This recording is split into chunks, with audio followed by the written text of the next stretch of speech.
Welcome back to Oswego Now News. Our Nasir Makel sat with communicable disease epidemiologist Matt Goodsell to talk about the ins and outs of this year's flu season. Thank you, Seth, and thank you for joining us today, Mr. Goodsell. I want to start simple and easy. What is the flu? Yeah, absolutely. So the flu is a respiratory pathogen caused by the influenza virus. It'll have a variety of different symptoms. Primarily, it'll be those respiratory symptoms, that cough, sneeze, sore throat, runny nose.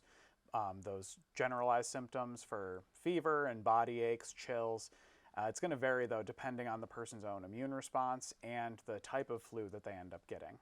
Can age be a factor? Age can absolutely be a factor, both in terms of who gets the flu and how bad they can get it. So with severity, your at-risk groups are going to be your younger people, especially school-age kids, and then down to babies, and your older folks. They can get it pretty severely as well because of immune-compromising conditions. For transmission, it's going to depend on how you can get it. So with the flu in particular, it being a respiratory disease passed through the air, those close quarter settings, everybody hanging out together, spending time together, yelling, screaming, singing, dancing, those are the ways that flu can spread. So that sounds like, an elementary school classroom to me. So can population density and population growth be a factor in it? So coming into a new semester of college? Sure. Yeah, population will also really heavily affect this.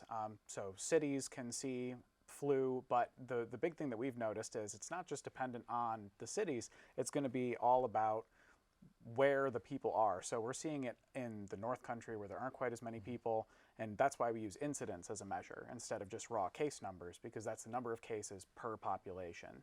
So we follow your dashboard that you have. We're going to plug you in that one. And we noticed that there's been a rise from last year to this year. Mm-hmm.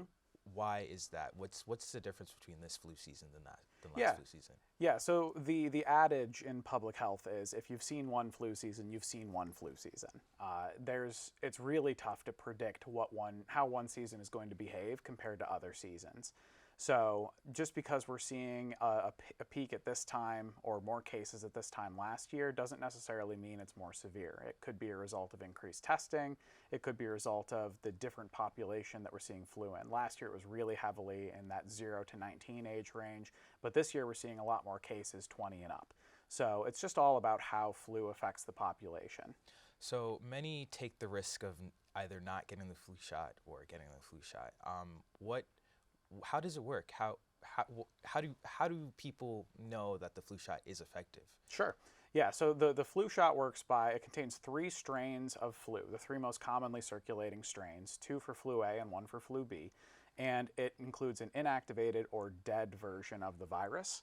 And this flu virus prompts an immune response after you're injected with it, which then gives your body the protection to fight off the flu if you were to get the real deal. So it is safe and effective. If anybody has any questions, we urge them to talk to their primary care provider or another medical professional. But other than that, it really is the best way to protect yourself against the flu. Is it too late in the season? This is going to be my last question. I appreciate you asking that because it's absolutely not too late. Flu season can last all the way until May. So now is still prime time, especially we're seeing a lot of flu A right now. We'll probably see flu B later in the season. So if you want to protect yourself from that, flu shot's your best bet. Well, thank you very much, Mr. Goodsell, for My all pleasure. the information. We'll send it back to the desk for Seth.